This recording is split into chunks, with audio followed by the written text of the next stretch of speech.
Hello and welcome to Where Creatives Connect. My name is Jamie Sharp and this is the podcast that brings you the behind the scenes of creative folk from all walks of life, whether they be singer-songwriters, producers, dancers, TV directors, sculptors, breakdancers, you name it, I'll have them on, and I'll do my very best as a brand new interviewer to get into the behind the scenes, their creative processes, and dig into their journey from what it was like growing up through to where they are today in their career. I'm really excited today because I have a wonderful artist, radio host, and performer in her own right, and probably somebody that I would say is one of the few people that makes me feel very calm when I perform with her. And I've only performed with her 2 or 3 times, but they were some of the most wholesome, calm experiences I've had on stage.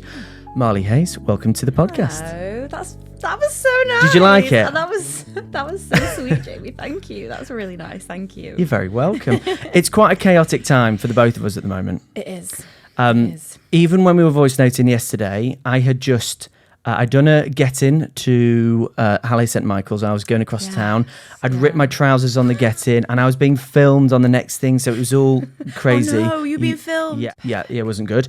And you were in the middle of a video shoot as well, was that right? Tell us about that. What were you up to? I was filming for a new function band, basically, for like a wedding band that my fiance, feels really weird saying that, but I have to get used to saying it. What he's put together. So we'd finally, I feel like this year I've done so many promo videos already. It's just like when you want to get everything done at the start of the year.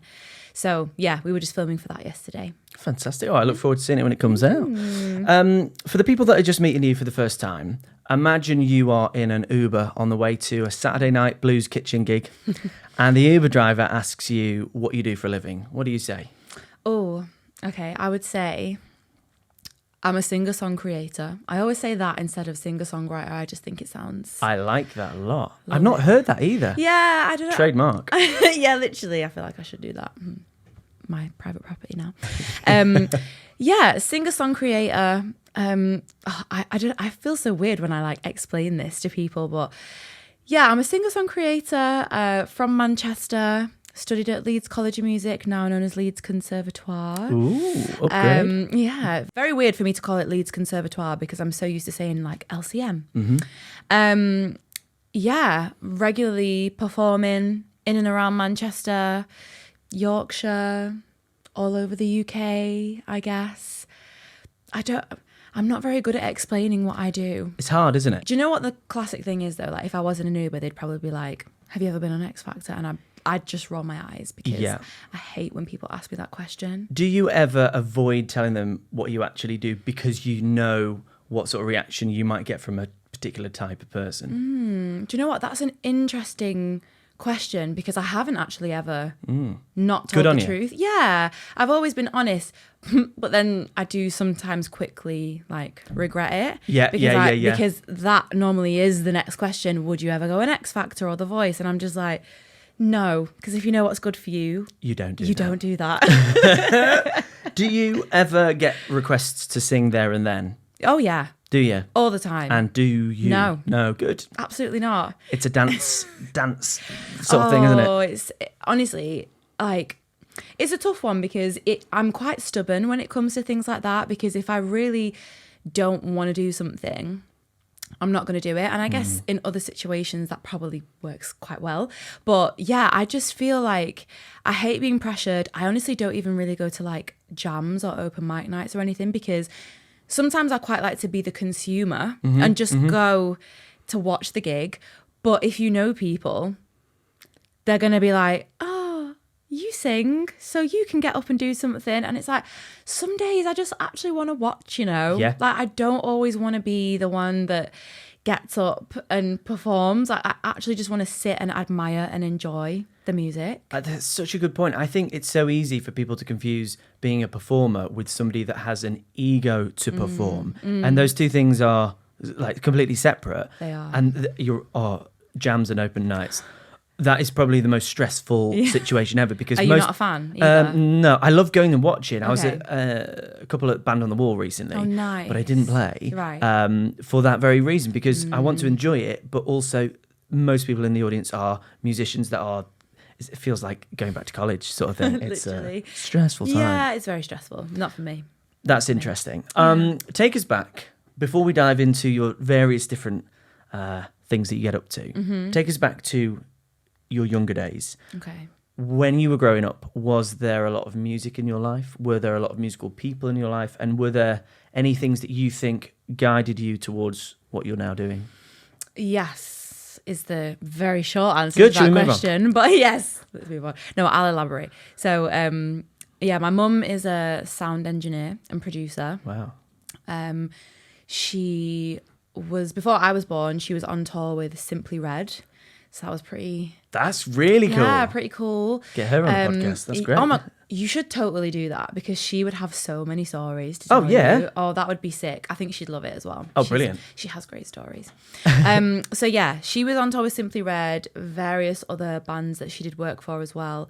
She even took me on tour a couple of times. We went on tour to Brazil with Ronnie Size, who's like a drum and bass artist. No way. So How old were you? I was like 6 or 7, I think. I can't quite remember. That's incredible. Yeah. Most people go to Butlins or something.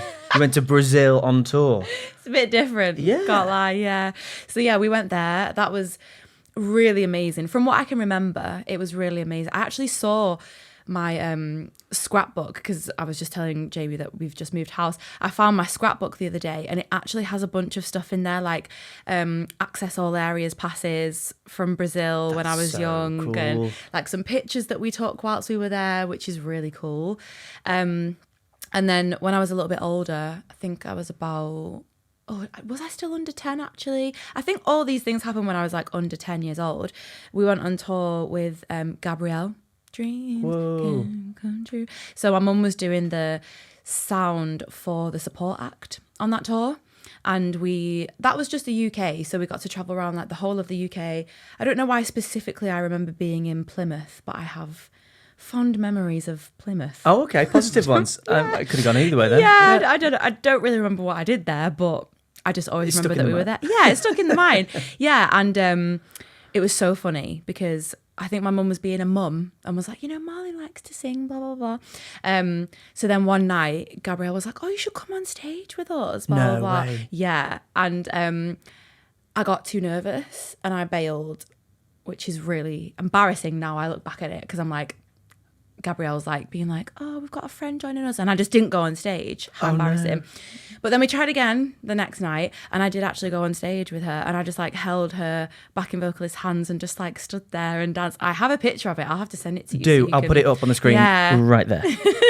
That's awesome. Yeah, so that was a really nice memory. And it gave me like some of my first like experiences and I feel like dreams of being on like a tour bus and traveling around because like I even walked past Albert Hall a couple of nights ago after a gig and they have like the big tour buses outside and I was like, I just can't wait to be on one of those one day.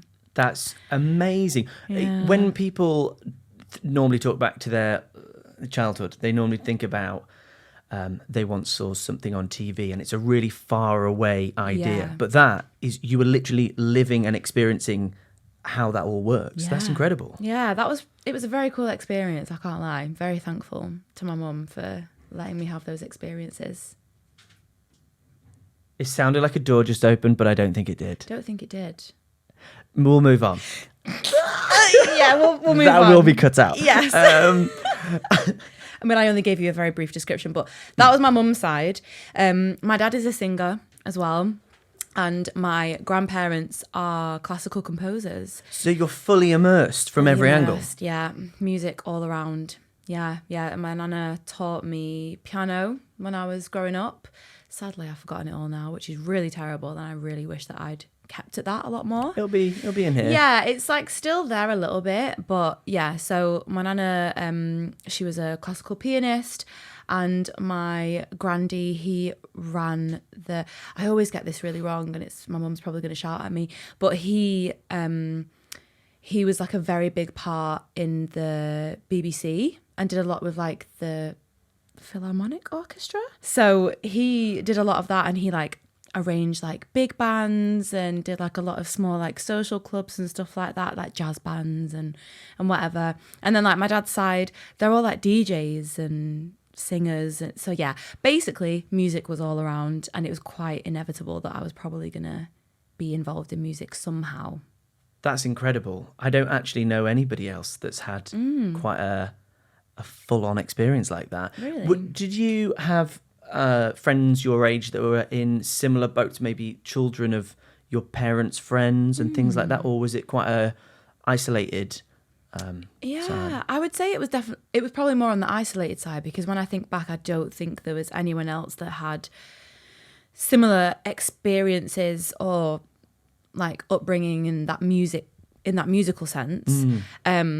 I guess maybe when I got into dance a little bit more, I kind of, well, I can't even really say, because none of my friends' parents were like into like arts or music or anything like that. So no, not really. It was very much like just me. I'd come home from school regularly, and my mum had like a studio in the basement of the house. So there was like different musicians or artists around like every week, and I'd be like, Mum, who's coming over today and recording? And I'd have to like go in the door really quietly because they'd probably be recording or something.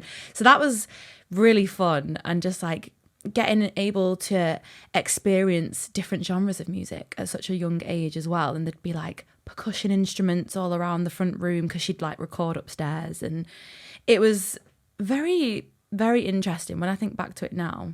But it was just my norm, so I didn't really think anything different. Of course. Yeah. Now, you mentioned your dancing.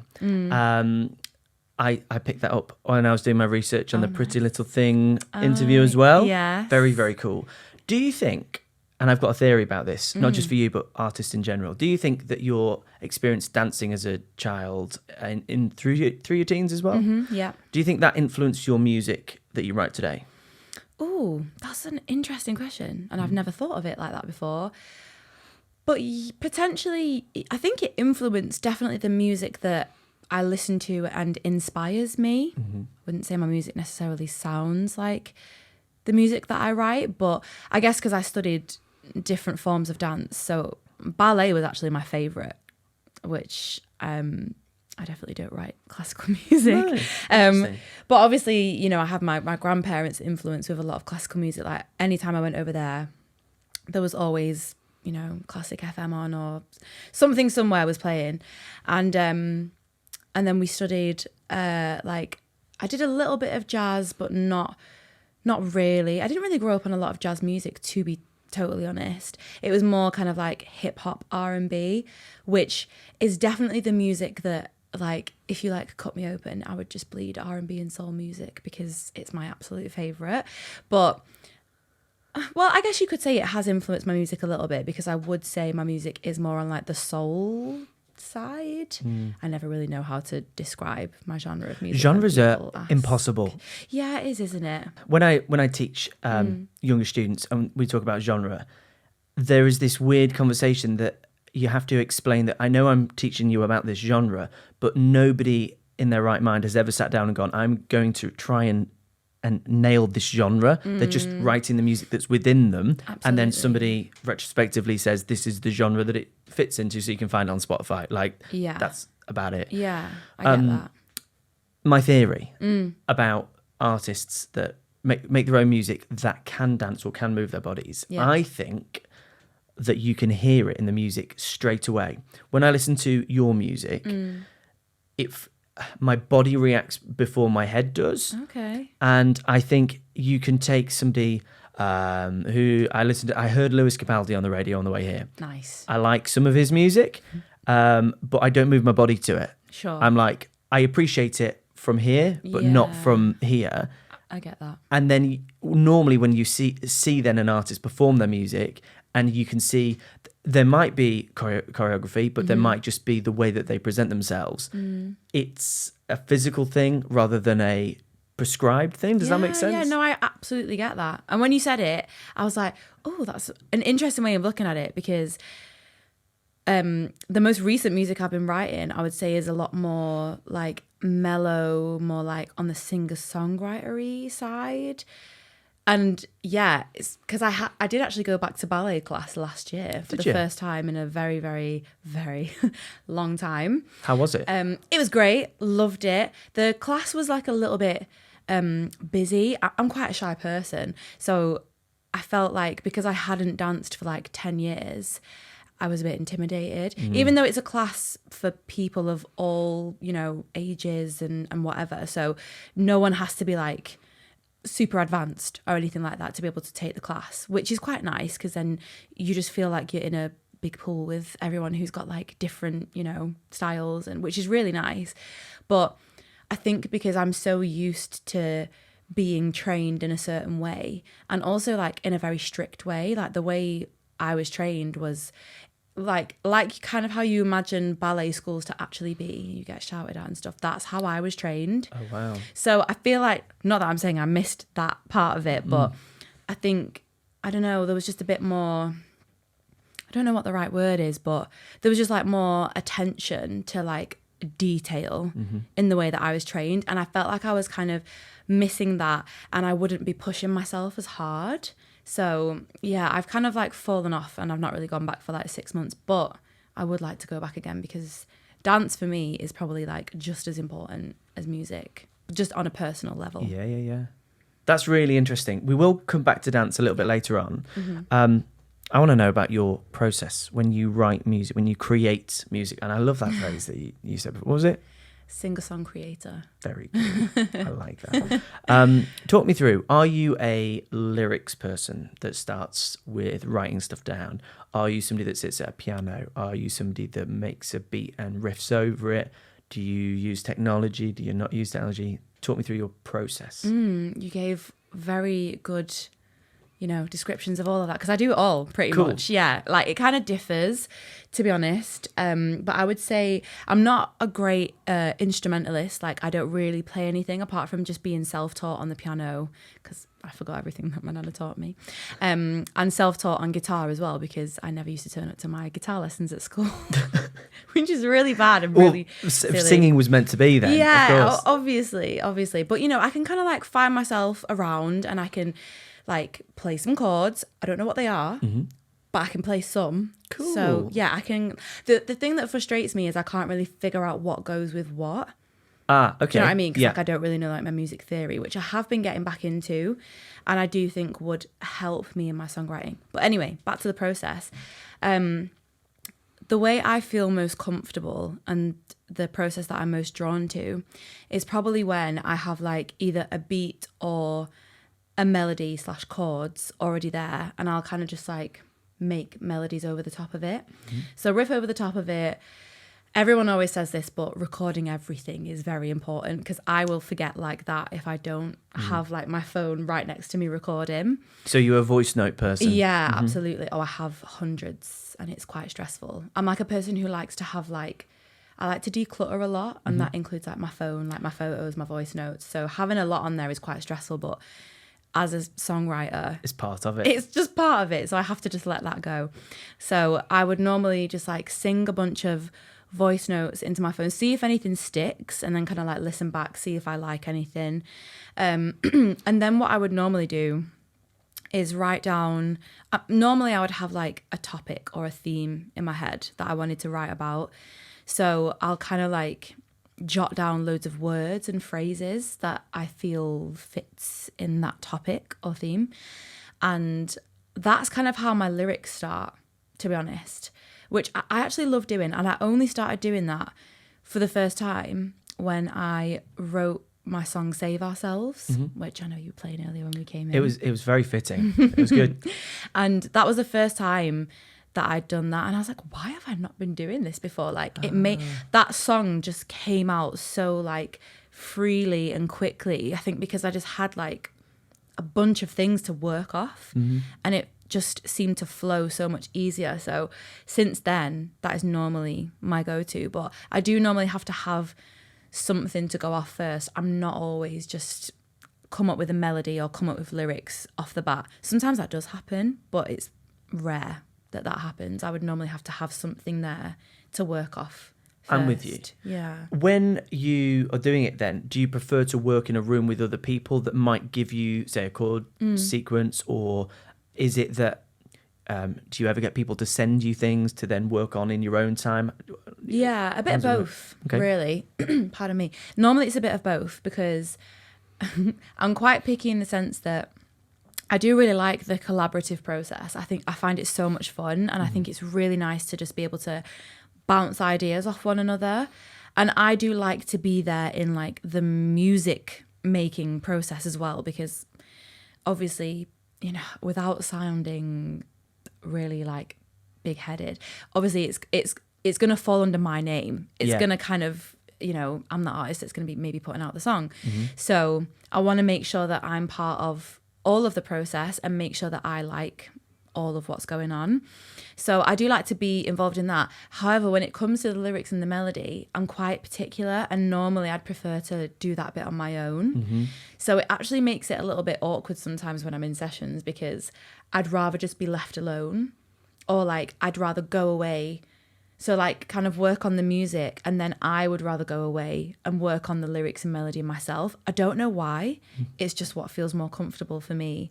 And then say if we were to have another session, I'd probably come back with like ideas, or I might have already recorded it myself and then sent it to them, and then we kind of develop it from there.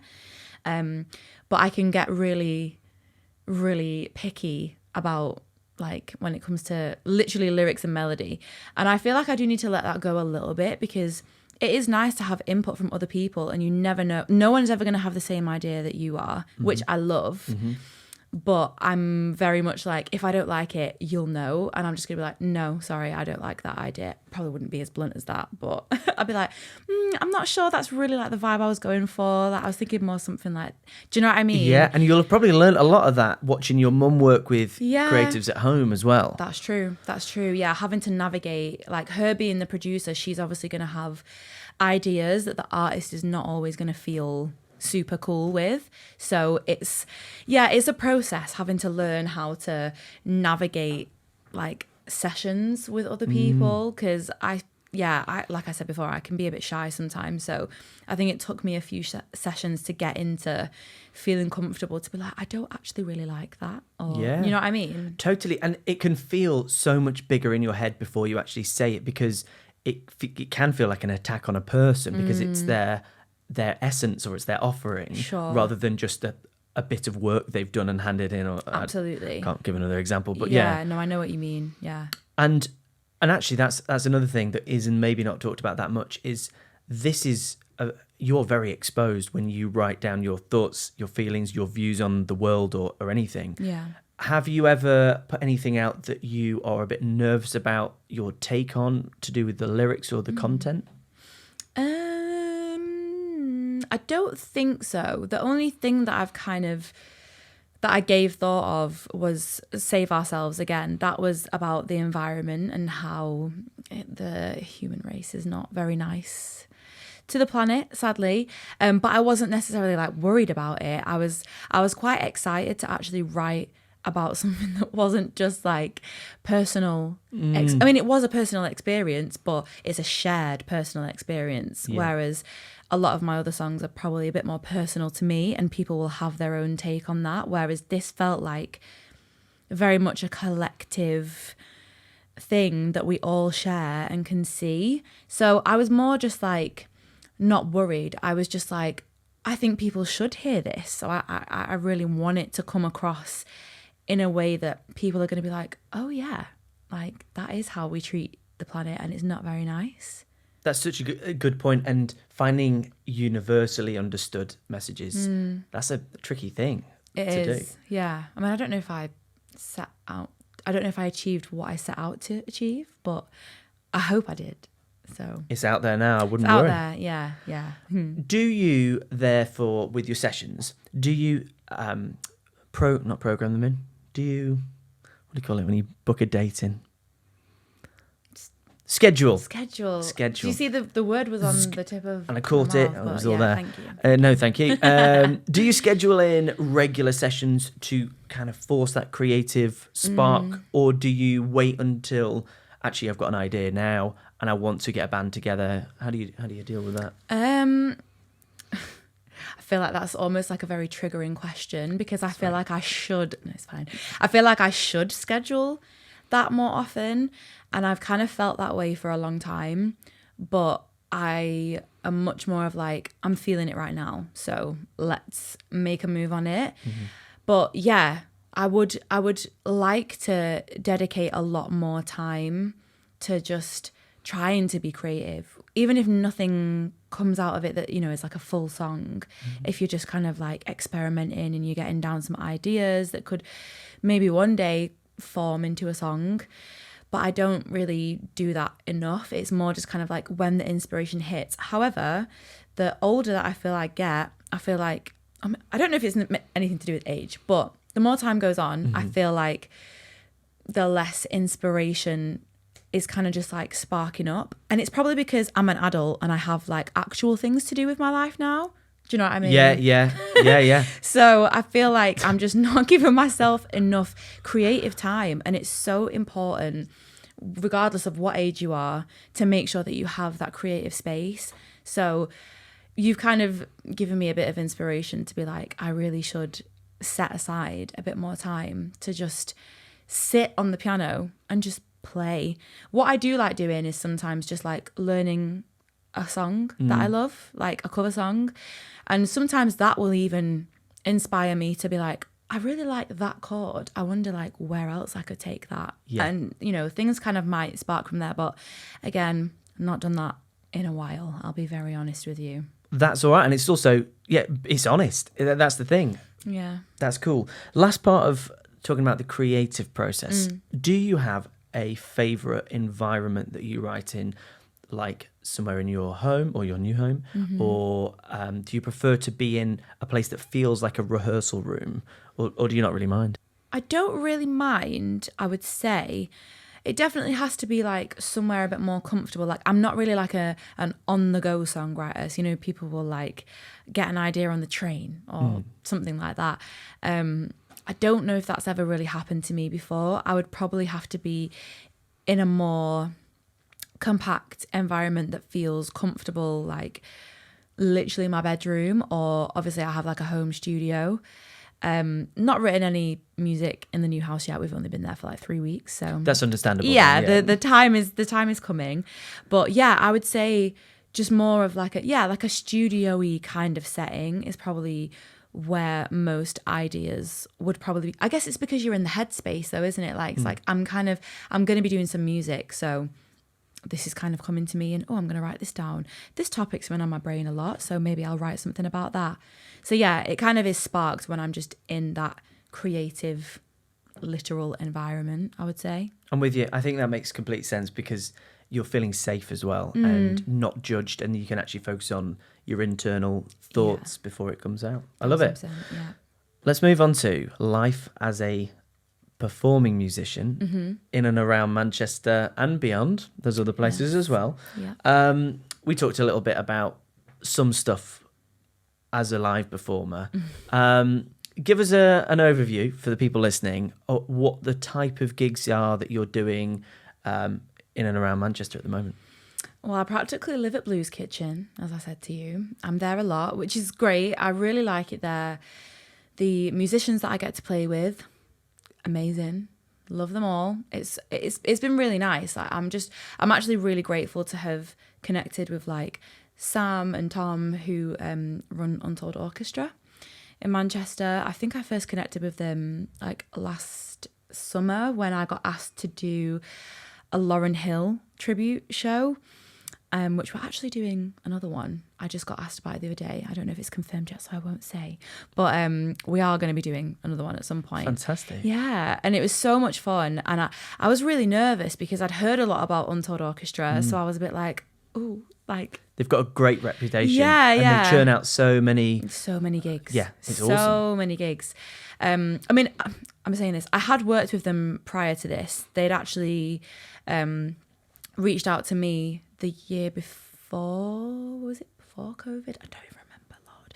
And we did Manchester Jazz Festival, and that was great. And I had an orchestra performing my music, which was absolutely insane because I'd never heard my music in that type of setting before. So that was, I think I like cried in rehearsal because I was just like, oh my God, it sounds, and I just love string instruments. So it just brought out all the feels.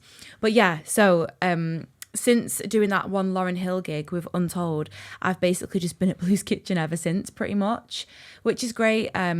It's really given me like a pool of new songs to sing as well, because obviously it's a blues environment, so we have to sing a certain type of music, but we also do the upstairs shows as well, which are a bit more loose in terms of we've done like a Drake show, which like the Lauryn Hill show, I had to rap, and I've never rapped in my life, but they keep asking me back, so I obviously must be... You must be nailing it. I must be doing something right. Do you think you'd ever get some rap in your own music now you've experienced it, you've dipped your toe in the water? Do you know what? I wouldn't be opposed to it. Like, that's cool. Yeah, I think it would be fun. Maybe not so much like rap, but like kind of more like on the spoken wordy side. Yeah. So it's not as like hard hitting, because... yeah, I just don't know how that would go down. But in terms of like me, for myself, like I just don't know how I would even phrase a really good rap. Do you know what I mean? Because I've only sang other people's stuff that they've written. But I do love doing the shows at Blues Kitchen. So yeah, various bars, restaurants, like establishments like that. And then I also still perform at a lot of weddings as well, which is fun. Most times, especially I do actually really enjoy doing like the evening weddings, because I don't know why, I just feel like they're so much more fun, and you can kind of like get away with a lot more stuff, which sounds really dodgy, but I just mean like you can be really playful with the arrangements of songs that you're doing, and people are just up for it. People are up for a good time. So I do really enjoy doing that, and I tend to do it with like really good friends of mine. So it makes it really enjoyable. That's so important, being able to perform with people that you like, you respect musically, but they are just friends as well. You can enjoy your work then. Oh, so much more. You're so right about the energy at the end of a wedding, because it can get pretty intense around the ceremony and before the party actually kicks in, and then everything changes. And most of the time, depending on who you're there with, it's brilliant after that.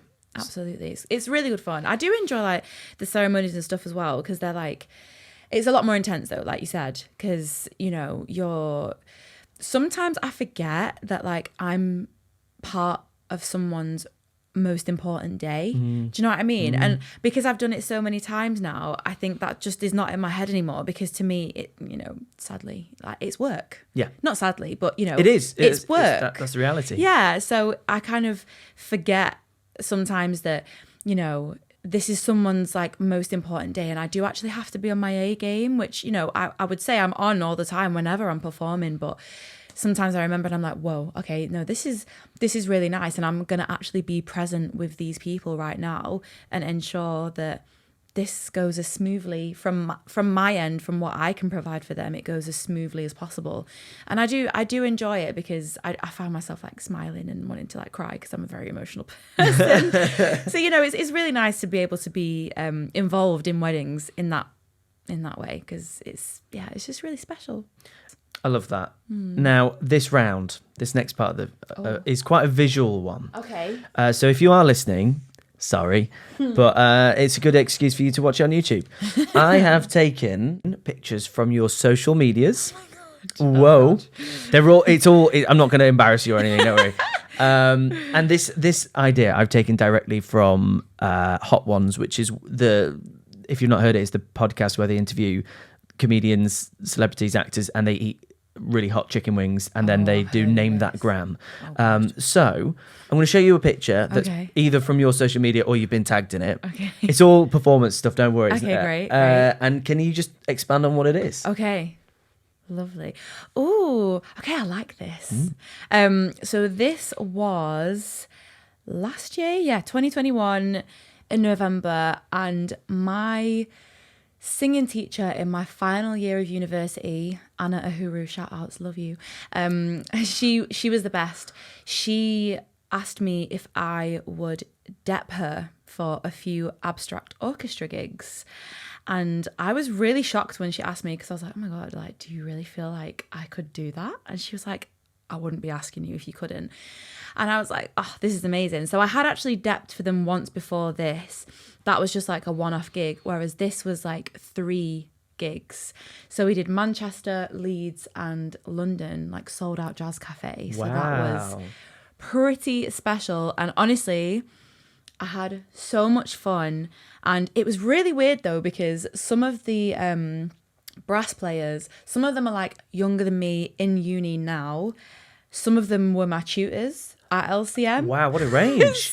so it was like, it was such a range of people. And I was kind of like, oh, I'm actually getting to see you in the actual performance environment. So that was really interesting. And they're such a great bunch of people. And I honestly, it just, even speaking about it just makes my heart warm, because I had the best 3 nights. It was so incredible. I loved it so much. Amazing. Number 2. So this was the Pretty Little Thing Queens of the City interview that we did. So we shot this over like, it ended up being like over the course of a year. Wow. So yeah, it was like in the works for like a year. It was a long time. So we did the interviews quite a while ago and did the performances. We actually had to do those like in our own environment, because that was in COVID times. Oh, of course. So like, well, coming out of kind of COVID times. So yeah, my partner and I, we shot the music side of things at home, because obviously he's a videographer. So we managed to do that at home, which was really, really nice. And then when everything had kind of opened back up and we were safe to go in again, we went in and we did like a full day shoot with some of the other girls. So I got to meet the other girls who were also part of the documentary. And yeah, it was so much fun. And I felt a little bit like imposter syndrome. I was like, should I really be here? Like, am I supposed to be here? I love it. Yeah. Now, I'm going to jump on something before I forget. Your partner being a videographer, and he's a drummer as well, isn't he? He is, yeah. Do you find that a really healthy opportunity to be able to not only have a partner in him, but also be able to talk creatively, and somebody that gets your world and what you're going through, your processes? Do you find that a really useful... Oh, 1,000%. 1,000%. I feel like, yeah, there's just that understanding there of, you know, we have to be creative sometimes. Although he's on the other edge of like, he doesn't always know when to take a break. He's not like a workaholic or anything, but you know, he just does a lot, because he is very talented and he has his finger in many pies, like, you know, drumming and teaching, videography, photography, etc. So it does make it difficult for him to slow down sometimes. But yeah, I feel like we do have that mutual understanding, and we're very encouraging of each other as well, which I find really lovely. Like, I love having that in That's him. brilliant. And incredibly healthy when it can be really tricky. Yeah, it can be. Oh, number 3 is... I wrote this down as a goal at the start of 2022. I was like, it would be so cool to have like a slot on Reform Radio, because I'd done a takeover, I think once or twice at this point, and I really enjoyed it. Basically just curated an hour's worth of music, and they're so relaxed about it. They were like, you can talk if you want, or you can just literally play the music. Like, you don't have to talk, and if that's not really your vibe. And I was like, do you know what? Why not? Because I felt like over the years I've done interviews, and at first I was always like, oh my God, I don't know what to say, blah, blah, blah. But I feel like I've built up a bit more confidence with that now. And then, yeah, just out of the blue, got an email from Robin, who runs Reform, and he was like, we'd love to offer you a monthly slot. And I was like, this is like, yeah, it was just so incredible. And I've been doing it for about 7 or 8 months now, and I absolutely love it. So it's an hour you have to fill. Yeah. And do you go into the studio to do that? Are you able to do that from home? How does it work? So at first I was always going into the studio, and then only, I want to say in like November last year, so like in the last 4 months, I've been doing it from home, just because I lived a little bit further out of Manchester. So just getting into Manchester for the hour was just a little bit of a faff. And I had this set up at home, and I was a little bit nervous, because I was like, I don't really know how to set all of this up. But I got on the phone to my mum and I was like, Mum, how do I do this? Oh, yes, Mum. Yeah, she helped me out. So yeah, I just do it from home now. And I actually do. It's not that I prefer it, actually. I think I enjoy both of them just as much, because in the studio, I do like having like a proper mic like this and having the decks there to be able to play the music. Whereas when I do it at home, I feel like I'm giving away like how it looks behind the scenes, and it's definitely not that glamorous.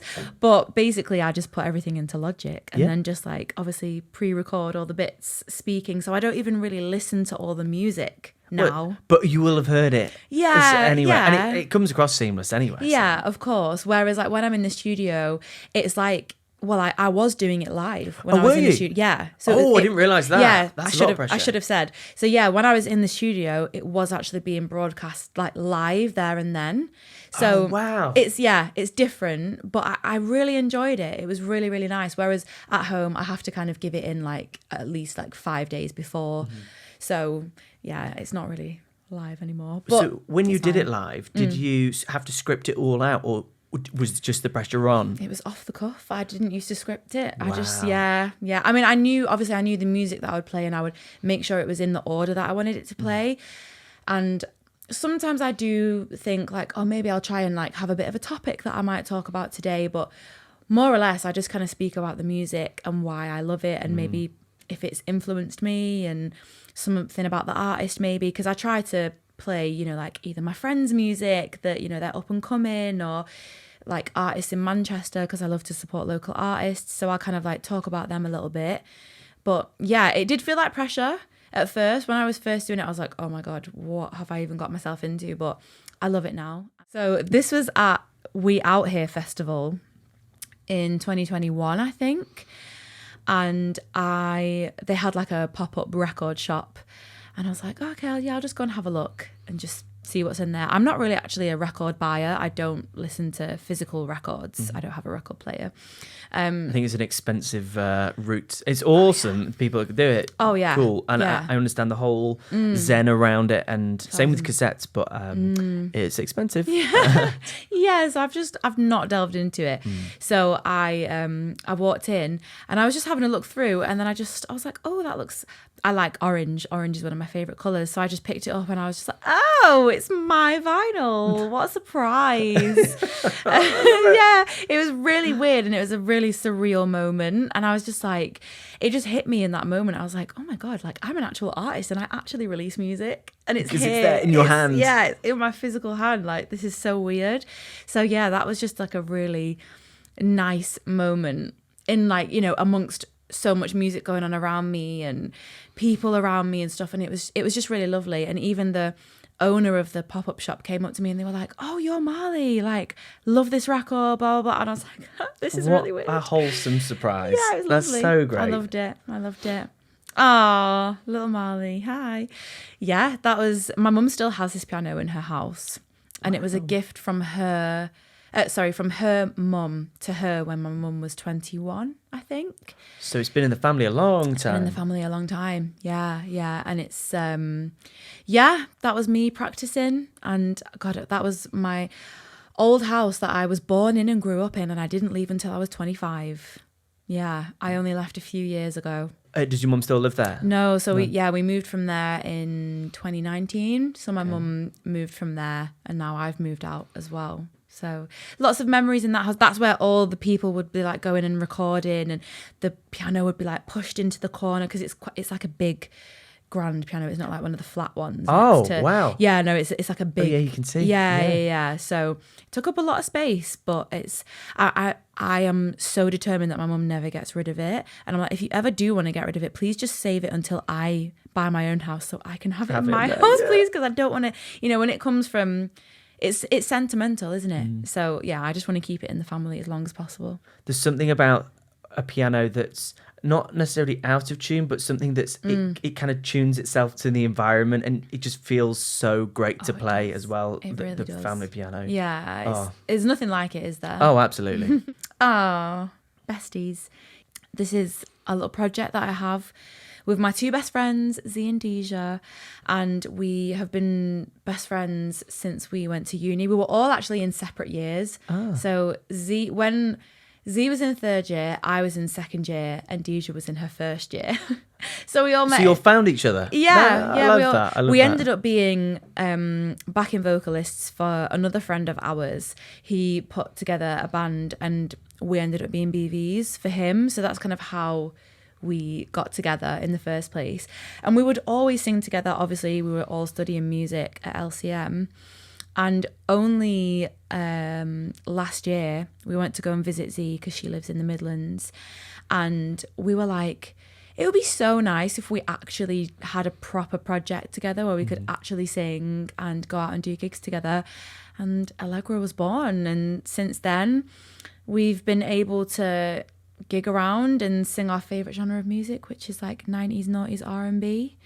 And yeah, so we don't really do original music. It's more just covers. But yeah, I love it. It's been so much fun. I absolutely adore it. That's wonderful. And it's so important as well, especially as we get a bit older. I'm not sure if you're finding this.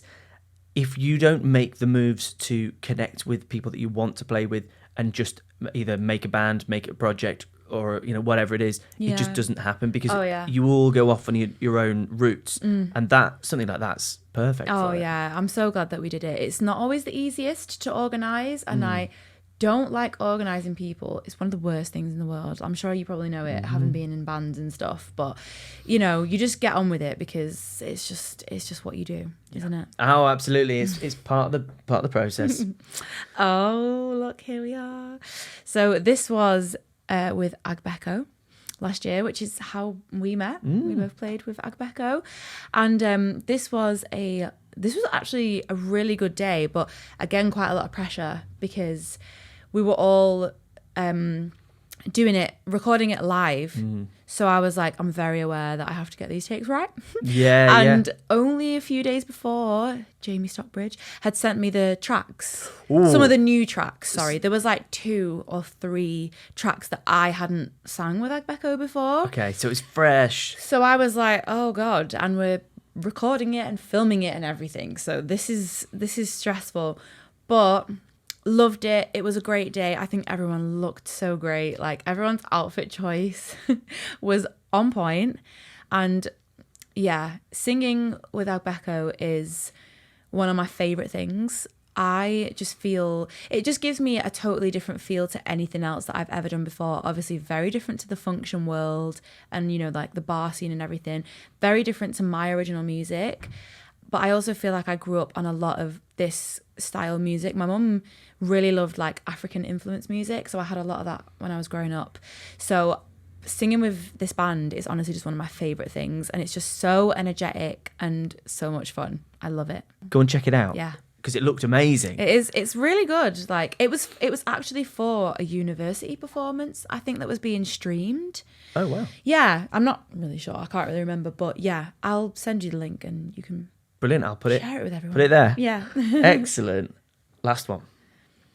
Oh, it's a little quote from good old Jamie Cullum. Yeah. Great name. Yes. This was way back in the day, actually. This was from when I released my first ever single in it was either 15 or 16.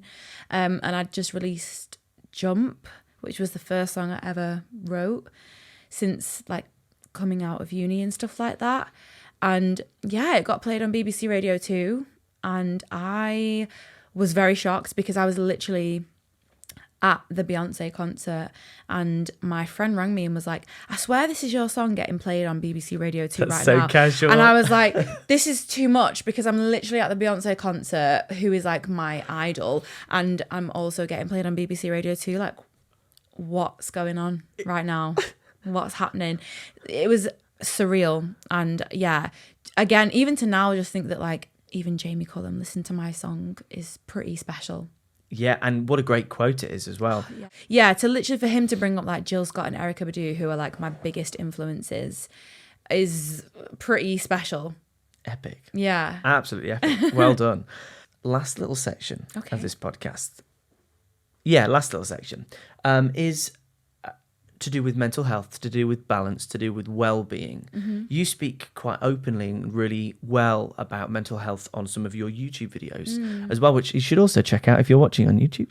Don't forget to subscribe. Absolutely. Absolutely. And to this and to as well. this as well, please.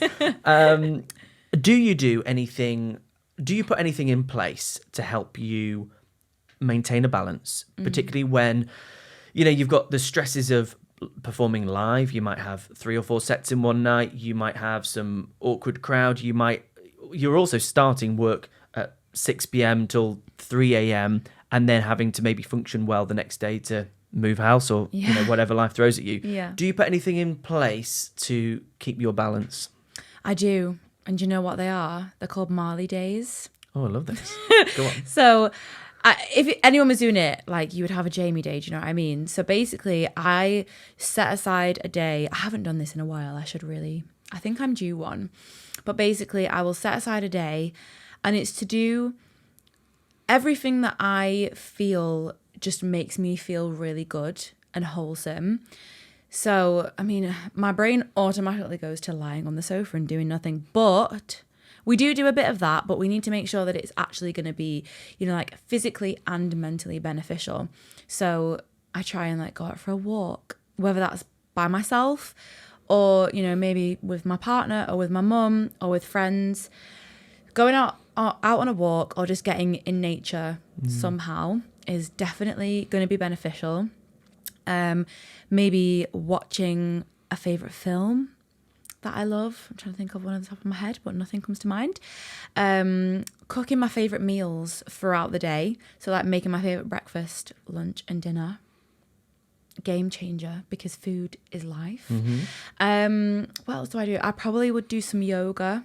Nice. I would meditate, which both of those things I try to make a very regular thing in my schedule. Doesn't always happen, but as often as I remember, because I just know how good it makes me feel. So I try to hold on to that. It's not the doing it, because the hardest thing is starting anything. So I always just try to remember how good it makes me feel afterwards.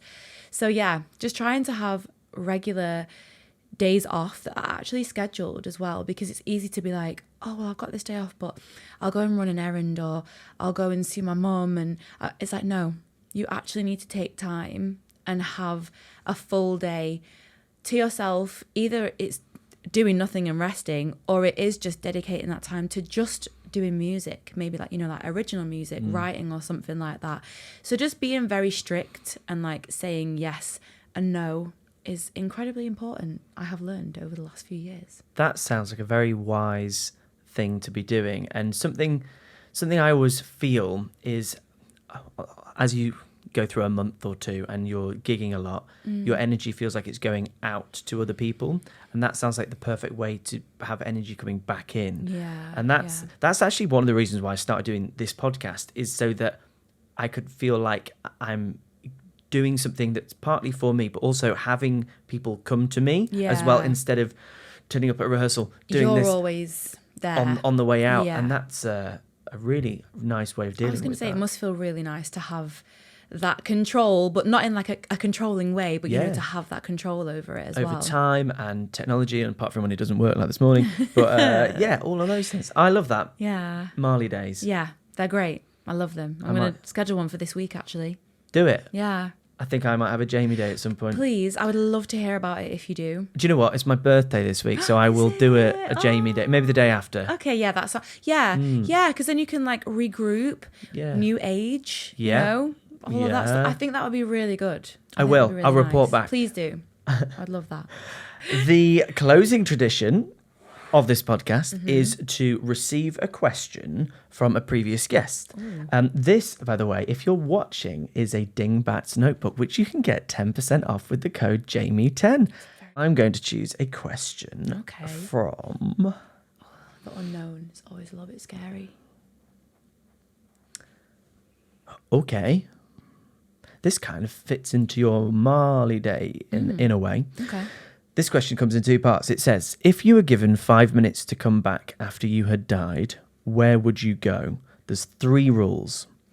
It would only be for 5 minutes. you can't see any family or friends, and it can be anywhere in the world or outside of it?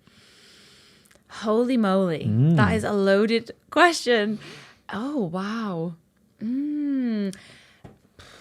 My brain instantly goes to not somewhere very specific, but it would just be like one of the most beautiful viewpoint of the world. I don't know where that is. We could Google it. Yeah. You got 5 minutes. Yeah. I don't know where it would be, but there's something for me just about sitting in nature and just being able to be really present and like watching birds fly by, probably hearing the sea. The sea is very comforting to me. I don't know why, again, but I just love the sound of waves crashing. So it'd probably have to be somewhere that was near a beach. Yeah, that's really random and maybe a bit of a crap answer, but... No, not at all. It's your answer. Okay. Yeah, I think I would just love to just like sit and ground myself on the earth one last time and just take some deep breaths and just appreciate what life was and what life is. I think that's wonderful. The future. Yes. The future's a wonderful, sometimes scary thing. Have you got anything in the pipeline in the near or far future that you're particularly looking forward to or you want to give a shout out to? Yeah, I mean, again, like my radio shows, I'm loving doing those. On Reform, they happen every 4 weeks, which it doesn't always fall on like, you know, the same date or the same week in the month, if that makes sense. So just keep an eye out on my socials. But I love doing those, always sharing new music. And then hopefully on my other future radio shows as well, I'll just post about that on my social media. I do have a gig on the 3rd of March. I will be supporting Love Scene in Manchester, which I'm very excited about. I love Pops, who is the front woman of Love Scene. She's absolutely incredible. Love her. So it's going to be a really nice night. And we're all having like nice visuals in the background, which I've never really had before. How exciting. So I'm looking forward to seeing how this is going to turn out, because it's like, it sounds like it's going to be an experience rather than just we're going to a gig. So that should be fun. If anyone's around and wants to come down, please do. And further in the future, I'm just working on new music at the minute. I am hopefully going to be releasing an EP in the near future. Dates yet to be set.